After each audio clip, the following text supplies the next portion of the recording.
السلام علیکم ورحمۃ اللہ وبرکاتہ۔ الحمد للہ وسلام علی عباده الذین اصطفى، اللہم صلی وسلم علی نبینا محمد صلی اللہ علیہ وسلم۔ حضرات محترم، اللہ تعالیٰ کی توفیق سے مساقات اور اجارے کے متعلق آپ کے سامنے اختصار کے ساتھ اسباق بیان کیے جا رہے ہیں۔ پچھلی نشست میں مساقات اور اجارے کی ڈیفینیشن اور اس کے متعلق ایک حدیث بتائی تھی، اور اجرت کے متعلق کہ اجرت اور مساقات میں کیا فرق ہے۔ تو ظاہری سی بات ہے، جس سے ہم کام کرواتے ہیں وہ کوئی بھی ہو سکتا ہے، کسی بھی قسم کی فیلڈ ہو سکتی ہے، دکان کا کام ہے، گھر کا کام ہے، یا کسی کنسٹرکشن کا کام ہے۔ تو اللہ رب العزت نے اور رسول اللہ صلی اللہ علیہ وسلم نے جو یہ کام کرنے والے حضرات ہیں، جن کو ہماری نظر میں معذرت کے ساتھ تو ہم بہت حقیر جانتے ہیں اور ان کو بہت ہی نیچا سمجھتے ہیں، بہت کم لوگ ایسے ہیں جو ان کے ساتھ برابر میں بیٹھنا بھی پسند کرتے ہیں، الا ماشاء اللہ۔ اکثروں کو میں نے خود دیکھا ہے کہ جس جگہ پر یہ بیٹھے ہوں یا اس طرح کے مزدور طبقہ بیٹھا ہو، وہاں پر بیٹھنا پسند نہیں کرتے، لیکن رسول اللہ صلی اللہ علیہ وسلم نے ان کے متعلق جو حقوق بیان کیے ہیں اور اللہ رب العزت نے ان کے متعلق جو احکامات بتائے ہیں، اگر ہم وہ سمجھ لیں تو میرے خیال سے جس طرح کی ہماری سوچ ہے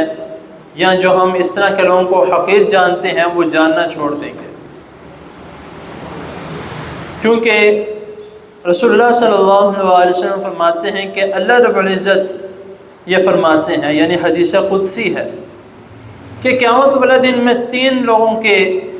خلاف جو ہے وہ خود مدعی ہوں گا۔ نمبر 1 تو وہ ہے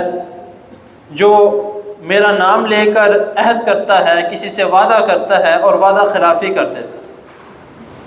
دوسرا شخص وہ ہے جو کسی آزاد شخص کو غلام کہہ کے اس کو فروخت کر دیتا ہے۔ اور تیسرا شخص وہ ہے جو کسی مزدور سے کام کرواتا ہے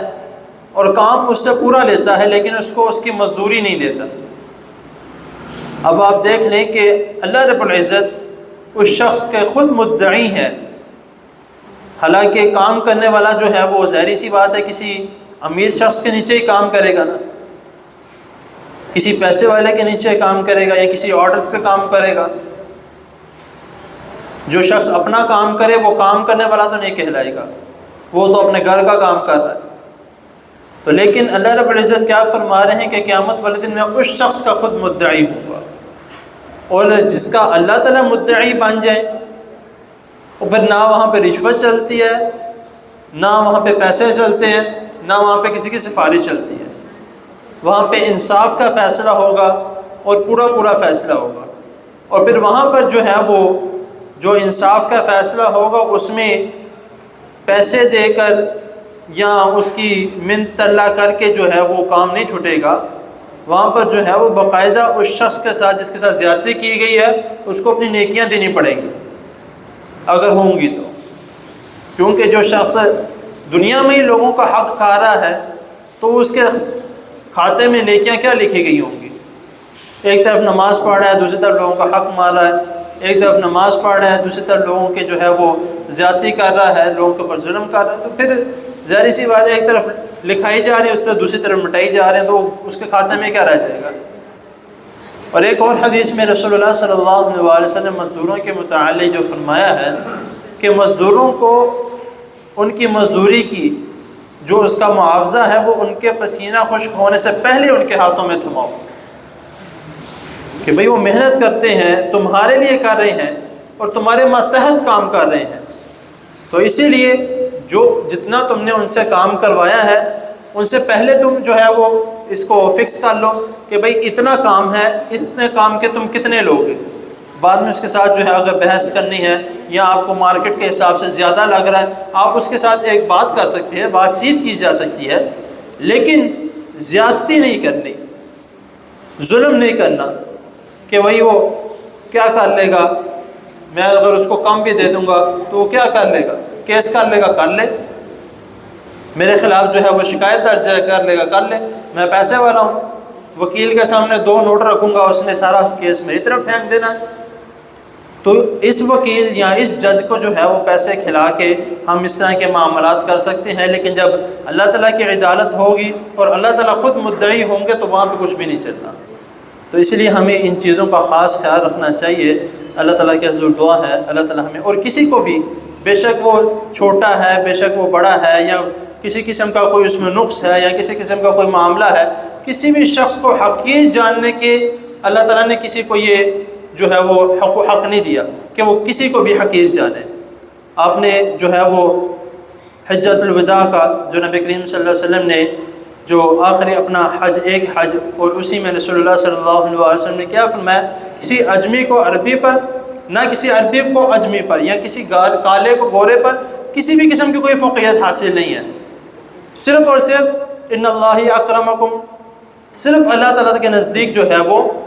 انسان کی اگر ویلیو ہے تو وہ اس کی نیت کی، اس کے اچھے کاموں کی اور اس کی نیکیوں کی، اس کے علاوہ کسی بھی قسم کی کوئی ویلیو نہیں ہے۔ تو اس کا ہمیں خیال کرنا چاہیے۔ اللہ تعالیٰ کی حضور دعا ہے اللہ تعالیٰ ہمیں جو سنا سے اس نے اس کو سمجھنے کی اور اس پر عمل کرنے کی اللہ تعالیٰ ہمیں توفیق عطا فرمائے۔ جزاکم اللہ خیر۔